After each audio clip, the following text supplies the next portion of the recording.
In this training, we will go over text to columns, logic formulas, conditional formatting, Vlookup, and deleting duplicates. So let's say we have a data set that is student grades, addresses, home schools, and whether or not they picked up their papers for 315. So to begin, in this situation, when you have multiple information in one cell that you want split between different cells, as long as there is a delimiting factor, or spaces, a character, comma, anything like that, you can split the data into different cells. So highlight the selection. Next, go up to Data, and you want to select Text to Columns. You would only select Fixed Width if the information in the columns are all the same width, and you can simply draw a line down the columns to create new cells. That's not the case here. We want delimited, which will use a certain text or character. Select Next, and instead of tab, we want to put in a hash mark. That'll split up the address from the city, state, and zip. Make sure that when you replace the contents of destination cells, you have enough room for the information to split. Otherwise, it'll overlap data you already have in the spreadsheet.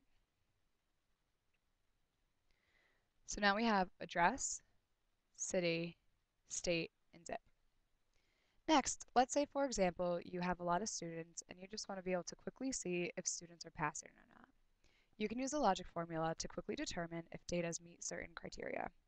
So, for example, let's see if the students are passing. This is called the if formula.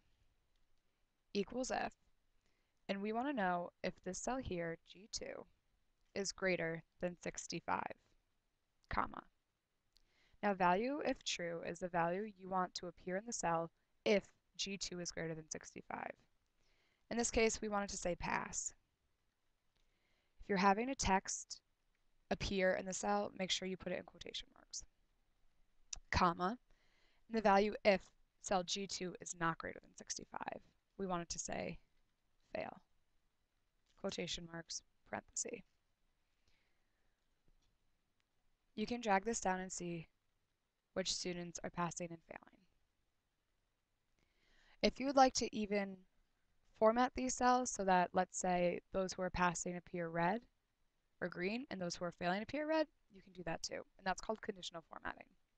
So once again, highlight the selection, Home tab, conditional formatting, new rule. From here, you want to select format only cells that contain. And as you can see, there are different cells that you can edit. In this case, we want to only format specific text. And we want all of those who are failing, so select fail, to pop up red. From here, you can decide different fonts and formats. In this case, we want a red cell. So what that did was, not only do we have the logic formula telling us if the students passed or failed, we also have a conditional formatting popping the cells red, so you can more easily identify the students who are failing. Now let's say you have a different tab within the same spreadsheet, and it has student names, and you want to be able to enter their grades. But rather than copying and pasting their grades, you want the grades to automatically pull from this list here. In that case, we would use the Vlookup formula. Now the Vlookup formula is really important because it's often used when dealing with large sets of data. So to begin, equals Vlookup.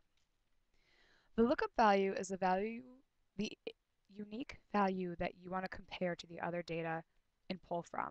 So for example, the unique value would be last name. By selecting last name, you're telling Excel that from the other data table, find the last name. So select last, comma. The table array is simply the table in which you are pulling the data. Because it's a VLOOKUP, make sure that the cell you selected for your reference cell here, or in this case last name, is the first column in your table. So a table, for example, in this case would be A2 through J36. Just highlight the entire data set, comma. Now, when dealing with a data set, we want to make sure that if you, for whatever reason, move this formula to different cells, which we will later do, you always want it to pull from cells A2 and J36. So we want to anchor cells. Anchoring cells means that no matter how you change the formula, it'll always pull from the same location.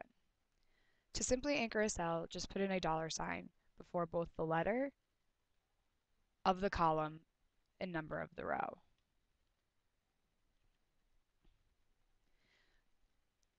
Next, we want to put in the column index number. With Vlookup, the column index number is the numbered column that you want to pull the information. So for example, we want to pull the average grade for the students by their last name. So in our formula, or in our table, we made A column 1, B column 2, C column 3, D4, E5, F6, and G7. The number we would put here is 7, indicating to Excel we want to pull the data from the 7th column. Let's say, for example, we wanted to pull address. We would type in column 3, or the 3rd column from the data table. Select comma again and type in false. You'll always want to select false because false will just pull the exact match.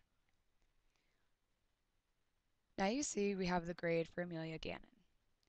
If we